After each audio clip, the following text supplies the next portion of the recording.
শুভেচ্ছা,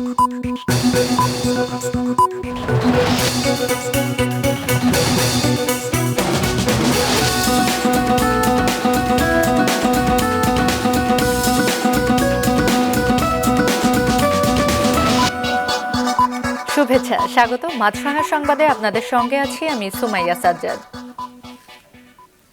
তত্ত্বাবধায়ক সরকার ব্যবস্থা সংক্রান্ত সংবিধানের ত্রয়োদশ সংশোধন বাতিলের রায় পুনর্বিবেচনার 4টি আবেদনের উপর শুনানি চলছে।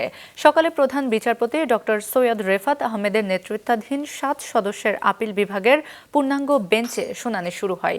শুনানি করেছেন জামায়াতে ইসলামীর আইনজীবী অ্যাডভোকেট মোহাম্মদ শিশির মনির। 2011 সালের 10 মে সংখ্যাগরিষ্ঠ মতামতের ভিত্তিতে তত্ত্বাবধায়ক সরকার ব্যবস্থা সংক্রান্ত সংবিধানের ত্রয়োদশ সংশোধনী বাতিল ঘোষণা করে রায় দেওয়া হয়। এই বাতিলের রায় পুনর্বিবেচনা বা রিভিউ চেয়ে বিএনপি, জামায়াতে ইসলাম, 5 বিশিষ্ট নাগরিক ও 1 ব্যক্তি আপিল বিভাগে 4টি আবেদন করে।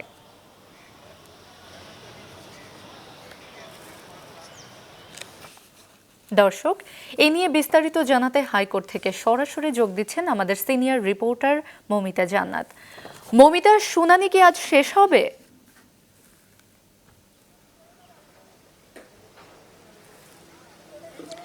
সুমাইয়ার শুনানি শুরু হয়েছে বেলা 10টার কিছু আগে। বেলা 11টা পর্যন্ত প্রথম পর্বের যে শুনানি সেটি চলেছে। জামায়াত ইসলামের যিনি আইনজীবী শিশির মনির, তিনি যুক্তিতর্ক উপস্থাপন করেছেন। একটি বিরতির পর কিছুক্ষণ আগে আবারও শুরু হয়েছে। এটি আসলে বলা মুশকিল আজকে শুরু হবে কিনা, শেষ হবে কিনা।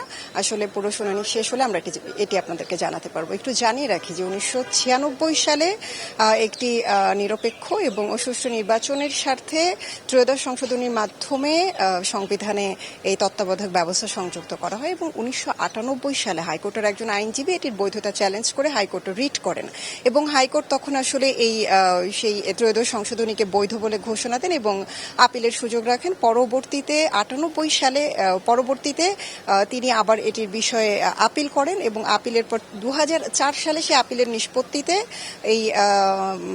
এটিকে বাতিল করা হয়।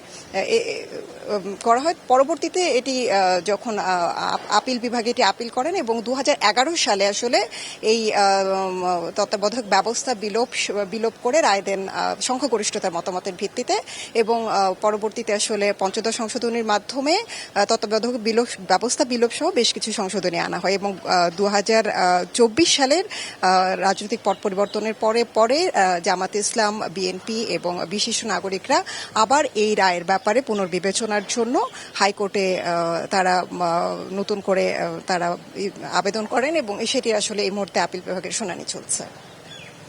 ধন্যবাদ মৌমিতা। হাইকোর্ট থেকে তত্ত্বাবধায়ক সরকার ব্যবস্থা সংক্রান্ত সংবিধানের ত্রয়োদশ সংশোধন বাতিলের রায় পুনর্বিবেচনার আবেদনের শুনানির বিষয়ে জানাচ্ছিলেন মৌমিতা জান্নাত। জুলাই আগস্টের মানবতা বিরোধী অপরাধের মামলায় সাবেক প্রধানমন্ত্রী শেখ হাসিনা ও সাবেক স্বরাষ্ট্রমন্ত্রী আসাদুজ্জামান খান কামাল সহ 3 জনের বিরুদ্ধে আজ 9ম দিনে সাক্ষ্য গ্রহণ চলছে। আন্তর্জাতিক অপরাধ ট্রাইব্যুনাল 1-এর চেয়ারম্যান বিচারপতি মোহাম্মদ গোলাম মর্তুজা মজুমদারের নেতৃত্বাধীন বিচারিক প্যানেলে এ সাক্ষ্য গ্রহণ চলছে। এ মামলায় গ্রেফতার একমাত্র আসামি সাবেক আইজিপি চৌধুরী আবদুল্লাহ আল মামুন ট্রাইব্যুনালে হাজির করা হয়েছে। এর আগে এ মামলায় 24 জন সাক্ষ্য দিয়েছেন। ঢাকা বিশ্ববিদ্যালয় কেন্দ্রীয় ছাত্র সংসদ, ডাকসু ও হল সংসদ নির্বাচনের প্রার্থীদের আনুষ্ঠানিক প্রচার শুরু হয়েছে। 7 সেপ্টেম্বর পর্যন্ত প্রতিদিন সকাল 10টা থেকে রাত 11টা পর্যন্ত প্রচারের সুযোগ থাকবে প্রার্থীদের। এদিকে আনুষ্ঠানিক প্রচার শুরুর আগে বেলা 11টায় সব ভিপি, জিএস, এজিএস প্রার্থীদের সঙ্গে সিনেট হলে মিটিং করে আচরণবিধি নিয়ে কথা বলে নির্বাচন কমিশন। এ সময় আচরণবিধি মেনে প্রচারের আহ্বান জানান কমিশন।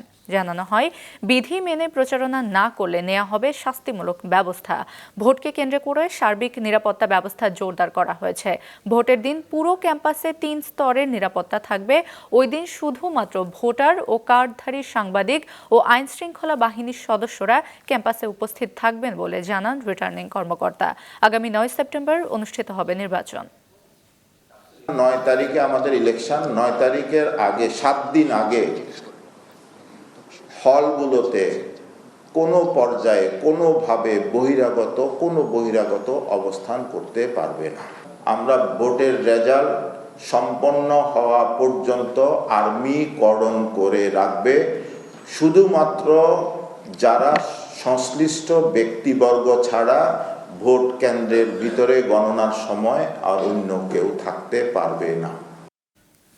দর্শক, ডাকসু নির্বাচন নিয়ে বিস্তারিত জানাতে ক্যাম্পাস থেকে সরাসরি যোগ দিচ্ছেন স্টাফ রিপোর্টার দাউদ হাসান। দাউদ, আনুষ্ঠানিক প্রচার কি চলছে এবং আচরণবিধির বিষয়ে কর্তৃপক্ষের অবস্থান কি?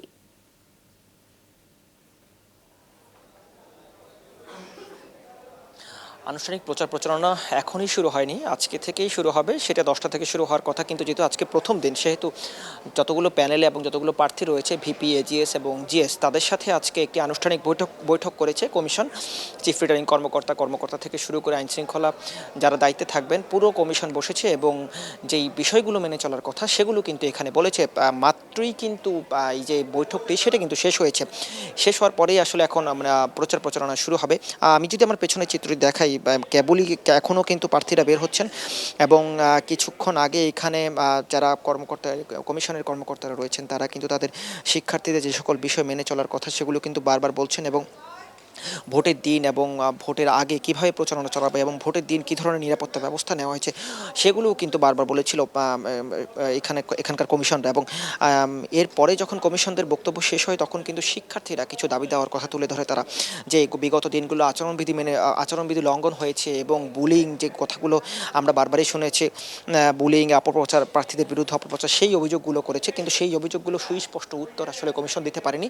এক প্রকার অমীমাংসিত রেখেই আসলে কমিশন তাদের বৈঠক শেষ করেছে। তবে আজ থেকে যে আনুষ্ঠানিক প্রচারণা শুরু হয়েছে সেটি চলবে 7 সেপ্টেম্বর পর্যন্ত এবং রাত 11টা পর্যন্ত। ধন্যবাদ দাউদ। ঢাকা বিশ্ববিদ্যালয় থেকে ডাকসু নির্বাচনের খবর জানালেন দাউদ হাসান। নিজের জেলায় ভূমিদস্যুতার তৎপরতা বেশি স্বীকার করে তাদের দমাতে সকলের সহযোগিতা চেয়েছেন স্বরাষ্ট্র উপদেষ্টা। তাদের ছাড় না দেওয়ারও হুঁশিয়ারি দেন তিনি।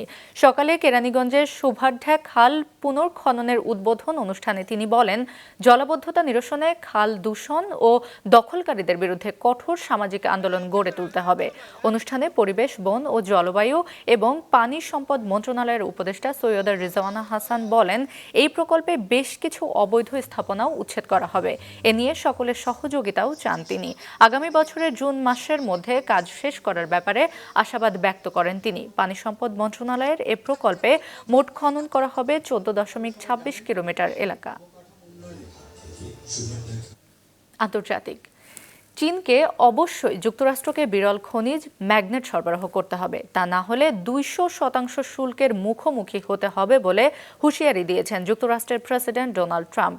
দুই দেশের মধ্যে বাণিজ্য বিরোধের মধ্যে সোমবার সাংবাদিকদের একথা বলেন ট্রাম্প। এছাড়াও যুক্তরাষ্ট্রের জাতীয় পতাকা পোড়ালে 1 বছরের কারাদণ্ড ভোগ করতে হবে। ট্রাম্প সোমবার এ শাস্তির কথা জানিয়ে একটি নির্বাহী আদেশে সই করেছেন। অন্যদিকে ট্রাম্প জানিয়েছেন, বন্ধকি ঋণ নেওয়ার ক্ষেত্রে অনিয়মের অভিযোগে ফেডারেল রিজার্ভের গভর্নর বোর্ডের অন্যতম সদস্য লিসা কুককে বরখাস্ত করেছেন তিনি।